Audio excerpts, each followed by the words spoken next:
Wow. Opposition mindset, they expand Singapore's reserve now. Yeah. In a 7-hour debate, Parliament on Feb 7, 2024, discussed the question of Singapore's national reserves and how much should be spent from them to meet today's needs. The debate involved 12 MPs and stemmed from a motion tabled by Progress Singapore Party, PSP, Non-Constituency MP, NCMP, Leong Mun Wai, who called on the government to review its reserve accumulation policies to help Singaporeans reduce their current financial burdens. Several opposition MPs, including Mr Leong and his fellow NCMP Hazel Poa, as well as leader of the Opposition Pritam Singh, Aljunied GRC, raised issues about the past reserves. In response, Prime Minister Hsien Loong and Second Minister for Finance and National Development Indranee Rajah stressed the need to maintain and grow. Singapore's total reserves are not precisely disclosed to prevent currency speculation, but analyses based on publicly available data from entities like GIC, Temasek, and the MAS estimate them to be well over $2.5 trillion, or roughly US $1.87 trillion, as of 2023-2024, with many analysts believing the true amount is substantially larger. The official foreign reserves, held by the MAS alone, were about 505 billion as of late 2024, but the total encompasses reserves held by GIC and Temasek holdings, as well as other government assets and pension savings. To draw on the reserves will still be there, especially as spending needs grow. And hence the repeated questions and demands. How much do we have? Do we have too much? Are we saving too much? Can't we save just a little bit less? If you look up the Hansard, you will know this is far from the first time this subject is being discussed. No doubt, the opposition will swear they are being responsible and give many plausible reasons to draw on the reserves. Surely spending a little bit more, just a little bit more, won't break the bank. Once we take that mindset, we are going down a deep hole. Pressure to draw on the reserves will still be there, especially as spending needs grow. And hence the repeated questions and demands. How much do we have? Do we have too much? Are we saving too much? Can't we save just a little bit less? Once we take that mindset, we are going down a deep hole. We got exclusive access to a top secret location where Singapore keeps its gold reserves. We have no clue where this place is because we left behind all our devices with GPS, and our crew were blindfolded by people from Singapore's Central Bank, MAS, who drove us there. Wow! There were trays and trays of gold bars. In fact, I was told that each bar is worth at least US 800k.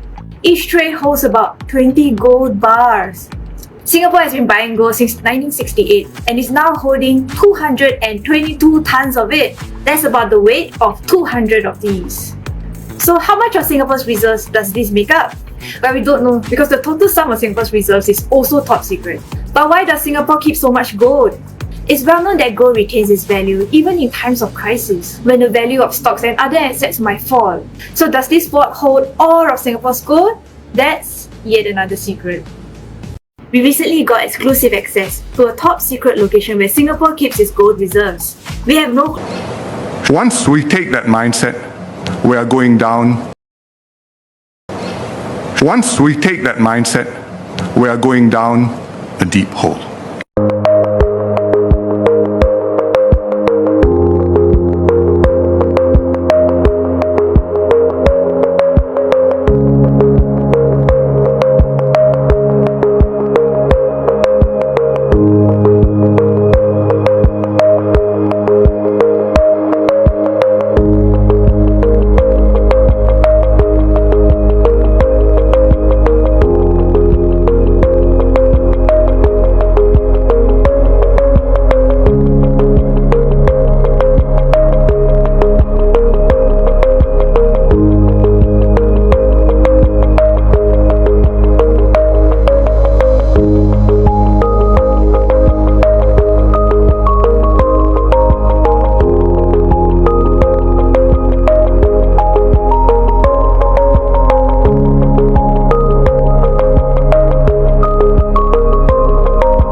Once we take that mindset, we are going down a deep hole.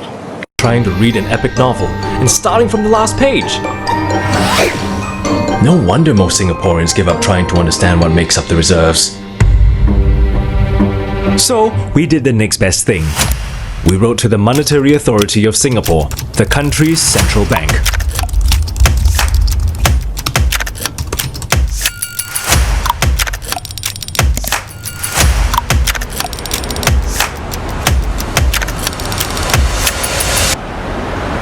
After some negotiation, the Central Bank of Singapore granted the CNA team exclusive access to a vault, but on the condition that we sign an undertaking to keep the location secret, as well as leave behind all devices with GPS tracking.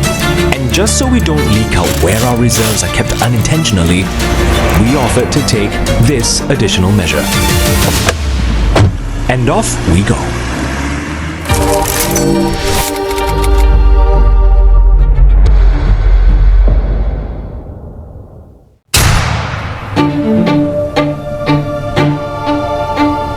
Does this room look familiar?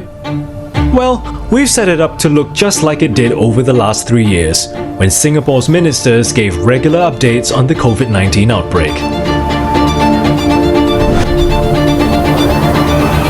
This is a lot of familiarity with this environment, and I see you have recreated it to be almost like what we had during the press conferences. I had to come here repeatedly. In 2020, when COVID started, we were still not quite sure how severe it was going to be. Then in March, things crystallized. We knew it was going to get quite bad and we needed additional measures, and by then we had no more fiscal resources. The government has obtained President's in-principle support to draw up to $17 billion to fund some of the measures to save jobs and the economy. We needed to go to the President for reserves. The only alternative would have been to borrow, which is what most other countries do. When you borrow, you have great uncertainty. You don't know how much you can borrow, you don't know how markets will react, and therefore I think it would have impacted the swiftness and the decisiveness of our response. We were the first in Asia to get the Pfizer-BioNTech vaccine, and the reserves played a critical role in enabling us to do so. I have no doubt that without the reserves, we would have ended up with more lives lost in COVID, and certainly we would have ended up with a much higher unemployment. For most people in Singapore, the pandemic was the first time the reserves made a palpable difference to their lives. But while awareness increased, it unfortunately reinforces this impression that the National Reserves is an emergency piggy bank, something that's only useful during a national crisis. But in reality, these reserves do a whole lot more.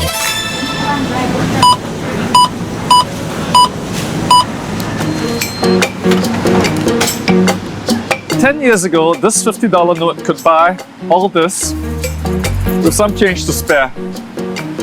But today, this would set you back about $10 more. This is an example of inflation, the rise in the price of goods and services over time. When an economy is doing well, people tend to spend more, and when firms see the increased demand, they will increase prices to maximize profits. So inflation could rise as a result of very strong demand, but it could also rise because of rise in production costs or shortage of supply, especially of imports. Central banks are responsible for keeping rising prices in check. And most do this by adjusting the interest rates. When interest rates are raised, borrowing money becomes more expensive. People tend to spend less, and businesses will lower their prices because of decreased demand. Unlike most other central banks, the Monetary Authority of Singapore, or MAS, manages the exchange rate instead. That's because Singapore is an open economy that's heavily dependent on trade, so the exchange rates have a bigger impact on prices than interest rates. For example, Singapore imports 90% of its food, like these nuts from Malaysia, and most of the fresh produce. Even the electricity used to power this freezer is generated from imported natural gas. This packet of vegetables is from Malaysia. So if the Malaysian exporter wanted to charge 3 Malaysian ringgit for it, and if our exchange rate were 3 ringgit to $1, it would cost the Singapore importer $1. But should Singapore's exchange rate weaken to 2 ringgit to the dollar, it would cost 150 instead. Of course, the final price you pay includes other costs and markups. But a favorable exchange rate acts as a dampener on huge price increases. If there's a global shortage of the vegetables and the prices skyrocket, for example, then having a stronger exchange rate could help to moderate the price increase for Singaporeans. So without any adjustment of the exchange rate, we could see even high inflation in Singapore as a result of imported inflation. You might be wondering how we control the exchange rate and what all this has got to do with Singapore's reserves. Well, Hsien has the answers. But just a minute, she's a little sleep deprived. She works in this very restricted part of Singapore's central bank that only a selected group of people have access to. We need Face ID, fingerprint to be able to enter the dealing room because what we do is highly classified and involves large sums of money. It may look like an ordinary office, but this room is where up to billions of dollars are traded every day. When we are on duty, the job is 24 hours. Our job, in essence, is to defend the Sing dollar. But wait, before we get into why Hsien has to work around the clock, here's a little background. The Monetary Authority of Singapore, or MAS, is the country's central bank and the manager of the official foreign reserves. The OFR forms the core of the country's reserves. When you're buying and selling with countries around the world, you'd need all kinds of major foreign currencies. I think the bulk of it should be the US dollar, because this is very commonly used to settle international trade. And of course other major currencies as well. For example, the euro, Japanese yen, Chinese yuan, or the British pound. That's why you often see the term foreign reserves when the news refers to a country's reserves. The OFR, which partly consists of cash in foreign currencies, is what MAS traders like Hsien gets to tap into. Hsien's job is essentially to keep the Sing dollar exchange rate right where the central bank wants it, or at least close to it. Think of it as a game of darts, except instead of just targeting the bullseye, MAS's aim is to keep the exchange rate within an optimal range between the Sing dollar and an undisclosed basket of currencies of Singapore's major trading partners. This exchange rate is called the Singapore Dollar Nominal Effective Exchange Rate, or SINGNEA for short. It's allowed to fluctuate as long as it's within a secret safe zone or policy band known only to MAS. Once we take that mindset, we are going down a deep hole. Hello friends, we come to the end already. Have you subscribed yet? Yes, press the subscribe button and the like button and the share button. Thank you and have a nice day.